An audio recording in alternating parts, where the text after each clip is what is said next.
pemirsa, kembali lagi bersama saya, Kayla Zahra Aldawiyah dan rekan saya, Hani Putri, dalam acara Unicom News, yang akan menemani Anda selama beberapa menit ke depan dengan informasi menarik, terkini, dan terpercaya.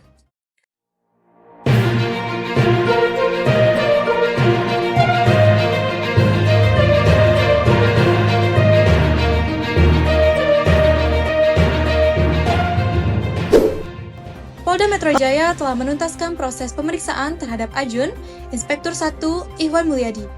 Anggota Babin Kamtibmas tersebut sebelumnya diperiksa bidang profesi dan pengamanan, Propam terkait dugaan penganiaya terhadap penjual es gabus. Kepala Bidang Hubungan Masyarakat Polda Metro Jaya, Komisaris Besar Budi Hermanto, menyatakan bahwa hasil pemeriksaan di Polres Jakarta Pusat tidak menemukan adanya unsur penganiayaan yang dilakukan anggota kepolisian terhadap penjual es gabus Sudrajat. Budi mengatakan Sudrajat telah beberapa kali memberikan klarifikasi bahwa tidak terjadi pemukulan dalam peristiwa tersebut. Meski demikian, Budi menegaskan bahwa Propam Polda Metro Jaya tetap melakukan pendalaman terkait dugaan pelanggaran yang dilakukan anggotanya. Ia menyebut, apabila terbukti ada unsur kesengajaan, baik pelanggaran kode etik maupun pidana, maka sanksi akan dijatuhkan. Penganiayaan, tapi disampaikan tadi malam oleh Kapolres Metro Jakarta Pusat tidak ada unsur penganiayaan. Tapi mungkin cara yang dilakukan oleh petugas tadi salah sehingga membuat suatu tindakan yang kontroversial. Budi juga mengakui bahwa tindakan petugas di lapangan kemungkinan dilakukan dengan cara yang keliru, sehingga menimbulkan polemik di tengah masyarakat. Mohon maaf sebenarnya Pak, atas kecelakaan yang terjadi, tidak ada niat untuk melukai Bapak Ridho Pak, dan saya Pak, insya Allah kedepannya Pak ya, tidak ada masalah lagi, kita hidup bahagia Pak ya, belum berkait semuanya Pak ya, masih Pak Ridho ya. Sementara itu, Sudrajat sebelumnya mengakui mengalami trauma setelah diduga dianiaya oleh aparat kepolisian dan TNI. Insiden bermula saat aparat menuduh es gabus yang dijual Sudrajat terbuat dari bahan berbahaya, seperti poliuretin atau spons kasur. Sudrajat menuturkan, seorang pria yang diduga polisi berpura-pura membeli es gabus, lalu meremas es gabus tersebut dan menuduhnya sebagai es beracun. Jangan itu ada racun. Yang bilang itu siapa ya? Anaknya dia. Datang. Marah-marah saya ditonjok cetot. Berapa kali Bapak? 5 kali. Bagian apa Bapaknya? Nih, sama-sama sesahabat. Siapa pakai apa? Pakai selangsang. Meski telah menjelaskan bahwa es gabus buatannya menggunakan bahan yang aman dan bukan spons, Sudrajat mengaku tetap dipaksa mengaku dan mengalami kekerasan fisik. Kasus ini pun menuai sorotan publik lantaran adanya perbedaan keterangan antara pihak kepolisian dan pengakuan korban. Polda Metro Jaya menyatakan akan terus mendalami kasus ini untuk memastikan ada atau tidaknya pelanggaran yang dilakukan aparat di lapangan. Polda Metro Jaya menegaskan komitmennya untuk menindak tegas anggotanya apabila terbukti melanggar aturan.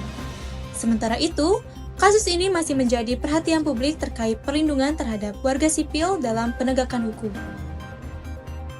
Masih mengenai tanggung jawab pihak berwenang dalam melindungi warga, insiden jatuhnya adik kandung penyanyi Kesha Levronka dari lantai 6 gedung kampus Universitas Tarumanegara kembali menjadi sorotan publik.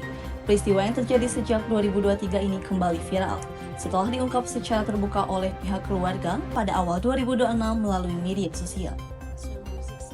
Insiden jatuhnya Lexi Valeno Haflenda terjadi pada April 2023. Saat itu, Lexi yang merupakan mahasiswa Fakultas Hukum Universitas Tarumanegara Angkatan 2023 tengah mengikuti latihan ketinggian bersama organisasi mahasiswa pecinta alam Mapala Hukum Untar. Latihan tersebut merupakan bagian dari kegiatan susur gua atau caving yang dilakukan di area gedung kampus. Menurut keterangan keluarga, pengait alat pengaman yang digunakan Lexi terlepas sehingga ia terjatuh dari lantai 6 gedung kampus dan mengalami benturan yang cukup keras. Keluarga menyoroti penanganan awal pasca kejadian. Lexi disebut tidak langsung dievakuasi menggunakan ambulans, melainkan dipindahkan secara manual menggunakan tangan, kursi roda, hingga taksi online menuju rumah sakit. Ibu korban, Levi Leonita Davis, menilai tindakan tersebut tidak sesuai standar penanganan korban jatuh dari ketinggian. Akibat kejadian tersebut, Lexi mengalami cedera berat pada sejumlah organ vital, tulang ekornya remuk, dan harus dipasang pen permanen. Selain itu, Lexi juga mengalami kerusakan ginjal kanan, paru-paru terendam cairan darah, serta sobekan pada organ hati. Selama lebih dari 2 tahun, Lexi menjalani perawatan intensif. Ia sempat menggunakan kateter selama 1 tahun dan bergantung pada kursi roda sebelum kini berjalan dengan bantuan tongkat. Hingga awal Februari 2026, kondisi mobilitasnya masih terbatas. Keluarga mengaku memilih bungkam hampir 2 tahun karena belum mendapatkan kejelasan dan tanggung jawab dari pihak kampus. Kasus ini kembali mencuat setelah unggahan Keisha Lefronka dan ibunya di media sosial pada akhir Januari 2026. Menanggapi hal tersebut, Universitas Tarumanagara mengakui adanya insiden jatuhnya mahasiswa dari lantai 6 gedung kampus. Pihak kampus menyampaikan rasa prihatin serta berharap Lexi dapat segera pulih. Kasus ini pun menjadi perhatian publik, khususnya terkait standar keselamatan kegiatan mahasiswa dan tanggung jawab institusi pendidikan dalam menjamin keamanan mahasiswanya. Tragedi kemanusiaan lain terjadi dalam skala yang jauh lebih besar. Seluruh korban tertimbun longsor di Desa Pasir Langu, Kecamatan Cisarua, Kabupaten Bandung Barat, akhirnya berhasil ditemukan. Pada hari ke-10 pencarian, tim SAR gabungan memastikan tidak ada lagi korban yang masih tertimbun material longsor. Berikut laporan selengkapnya. Astagfirullahaladzim, ya Allah. Ya Allah, ya Allah. Ya Allah. Ya Allah.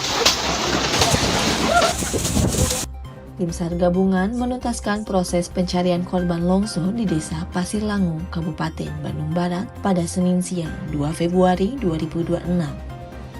Hingga pukul 11.45 WIB, seluruh korban yang dilaporkan hilang telah berhasil dievakuasi.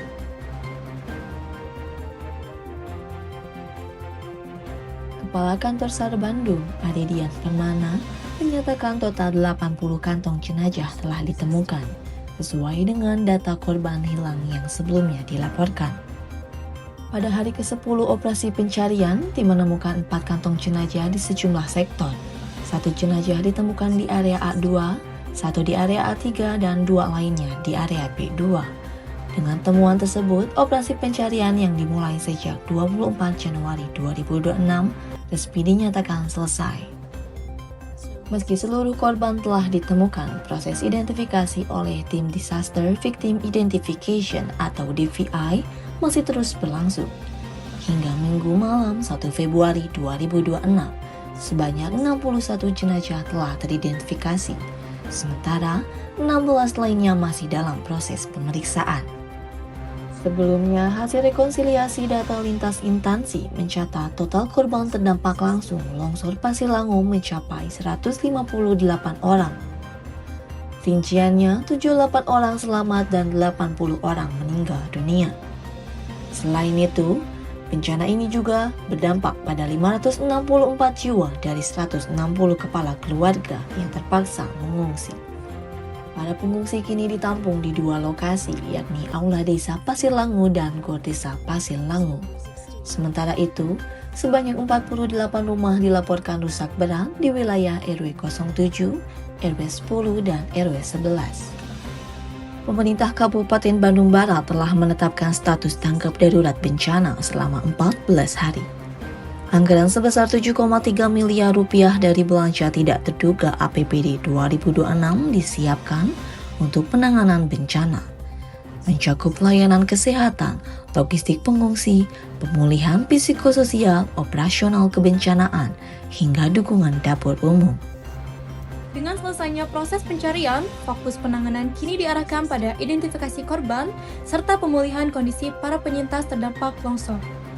Di tengah rangkaian peristiwa berat dan duka yang terjadi, kisah inspiratif dari sektor usaha kecil justru hadir membawa warna berbeda. Sebuah warung rujak di kota Denpasar, Bali, belakangan menjadi sorotan.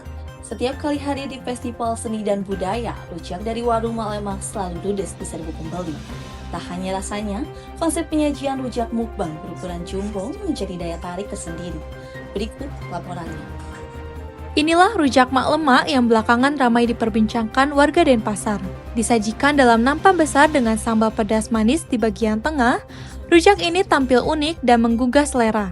Setelah dibungkus plastik dan dihias pita, rujak mak lemak kerap diburu pembeli, terutama saat festival seni dan kebudayaan. Warung rujak mak lemak berlokasi di Jalan Padma, Denpasar. Usaha ini dirintis sejak 2019 oleh Nimade Kembariani. Ia mengaku tak menyangka konsep rujak mukbang yang ditawarkannya mendapatkan respons besar dari masyarakat. Dalam sehari, Kembariani mampu menjual sekitar 20 hingga 25 porsi rujak mukbang ukuran jumbo. Satu porsi seharga Rp100.000, dan ini dapat dinikmati oleh 10 hingga 12 orang.